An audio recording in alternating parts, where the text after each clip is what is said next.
have I just messed up my whole training right here?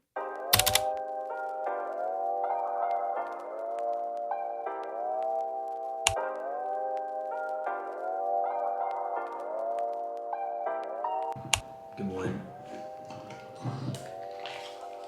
So yeah, a lot of people you see do this. They look really cool and have really cool morning routines, but the reality of things is it's 8 o'clock on a Friday morning. You're lucky up, it's that late. You're waiting for your toast to grill. You just fill up balls. So it's like this.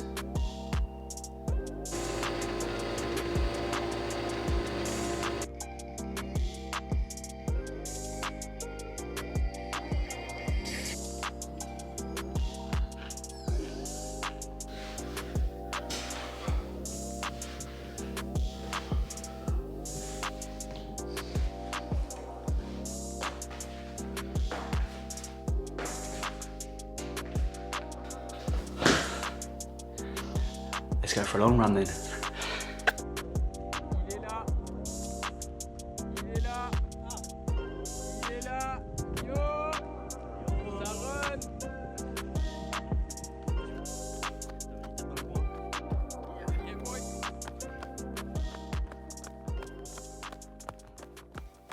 So originally I planned to run you through a week of my life in training, but sometimes things don't really go to plan. So technically I was doing my long run on the Friday because I had a big lads weekend, as you do, over the weekend. So I wasn't going to be doing any running. So I thought, you know what, get the long run out the door on the Friday, we're sorted, we'll go into the weekend feeling good. Top tip, by the way, and this isn't a new thing, but I've only just discovered it. If you're doing a long run and you want to run with a mate, but they can't do the whole distance with you, I'd highly recommend getting them to run the second half if you were going to divide it up in two with you, because, well, that first bit can always feel like a bit of a warm-up, a bit of a grind, but then you have your mate come in the second half, you can chat through it. It flies by. So I had a really strong 22k long run on the Friday. So I felt great. Got back in, showered, got ready, packed my bag, had some lunch, and then it was straight into this lads weekend. A large amount of beer was consumed. Let's say I didn't pay attention to my nutrition and didn't exactly sleep the best. I think my Whoop showed 1% recovery on both days. What surprised me though was when I woke up on the Monday, and anybody I guess who understands running and how your body recovers will just call me stupid at this point, but I wasn't expecting the impact. On Monday I woke up, everything hurt. My whole body was in pain, but every running muscle felt like there was like a start of an injury.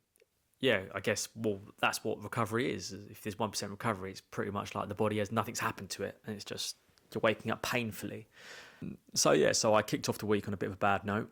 But I thought, you know what, look, Monday's usually a rest day anyway. Let's just do some yoga, stretch it out. We should be better.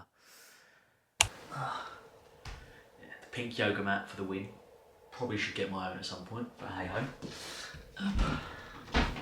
And lifting the gaze up to your hands, walk the hands back through your center, and then off to the left side, so releasing into the right. The yoga session felt horrendous. I was sweating. It was like I was lightheaded. It was really, really not great.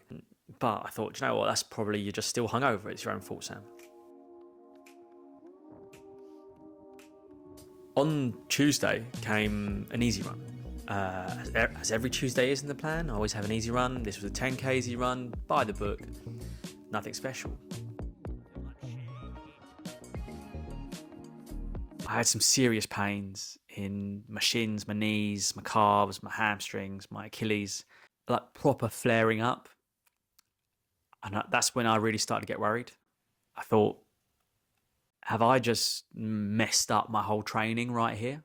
So I got back from it stretched out and I thought, yeah, there's some serious pain here. It could be an injury or it could be just a niggle. So I decided, you know what? Let's do Wednesday and Thursday. Instead of doing like speed workout and then strength, let's just do 2 strength days, try and put something back into these legs and give them a bit of rest as well.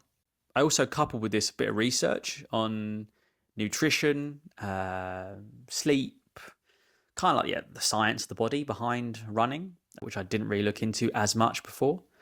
Found out I'd been highly undernourishing myself, like under eating. Like the average amount of calories I was supposed to be having, I was like 1,000 away from it. So obviously that's not great. I guess I'm pretty lucky that I hadn't felt the effects of it before, but I guess as the load of training increases, it was only going to get worse. So I took that on board. On Thursday, after my Pilates session, that's where another obstacle hit. I think I might be ill. There's loads of flu going around and stuff here in where I live in France at the moment. So hopefully it's not that, because my body's pretty good. Like my Whoop score is like 90% recovery and the heart rate's good and all that. So it's not like a full blown thing, but headaches really bad, sinuses are pretty terrible. So I think I need to rest, which is why I'm currently on a sofa, completely laying down. I'm pretty bad at. I used to be really good at doing nothing, but these days it's kind of hard not to kind of latch on to things. I think I'm just going to try and take it easy. Maybe watch something. Try and continue to educate myself. I'm watching Sprint on Netflix, the documentary, which is pretty motivating, but at the same time, doesn't help with not wanting to run. But the real test was Friday. Friday usually is a speed session for me, like a tempo or an interval workout. But I thought, you know what, let's just do an easy run. Aim for like a 5K, kind of climb all the way to 9 maybe if we're feeling comfortable. And the cool thing was I was running with a mate of mine, Bastien, who's just coming back from a hip injury. And so it was very much both in the same boat, like this is kind of make or break. If this feels good, we're back. If it's not, it means we can take 2 more days off, then back and forth, etc., etc. Luckily, got to 5K, felt good, pushed all the way to 8. There were still some niggles here and there, but after some stretching and stuff, felt pretty good. So I went into the weekend a bit more comfortable, but there was still that looming Sunday long run. You think, you know what, yeah, you can do 5K, but how are you going to fare when it's 23? So I made sure Saturday was very restful, try to stay off my feet. The exception being going to the shops to try on some new running shoes for Justine, which was quite fun. And also, made sure to get some good dinner in. We had like some homemade pizzas, things like that, so the carbs were hitting, which is good. Soon enough, Sunday came. I was bricking it, to be honest. Well, because not only was it 23k and I was worried that I wasn't going to be able to do the distance, but usually it's also a speed. It's like a progression run. It's where we went from conversational pace, which is like 5:20, 5:30, that type of area for me, all the way down to 450s and in like 5k blocks. And I was like, well, I haven't done any speed sessions this week. I still feel a bit dodge. How am I going to do this? But I thought, you know what, worst case scenario, you do the distance. Worst case scenario would be not finishing, but hey ho. So woke up on the day, the conditions were terrible. Like rain, wind, it was cold, but no excuses. Got out, did it, felt good throughout the whole thing. No real flare-ups, which I'm really quite happy about. Hit the pace targets, and so it's kind of mad how you can go from one extreme to the other in a week. Going from being like so worried and so insecure and stressed to feeling quite rewarded and being confident in what your body can achieve. A real week of like learning, really, kind of forced learning, but learning from mistakes, learning about the body, learning what the science says, what other runners say, and just finding out what works best for me. I think you've got to learn to respect marathon training, because the more you do that, the more you're going to enjoy it, and that's my goal here. I'm happy that I've come out of the week feeling better than at the beginning, and that I can still go, take it all on board, and try and be stronger as we go along. Thanks for watching. Thank you to everyone who's donated to Alzheimer's Research UK. We've just gone over the £1,000 mark, so we're well on course for the target in just a week, which is mad. So really, really appreciative, and thank you for the support. Got to get running again this week, and we go again.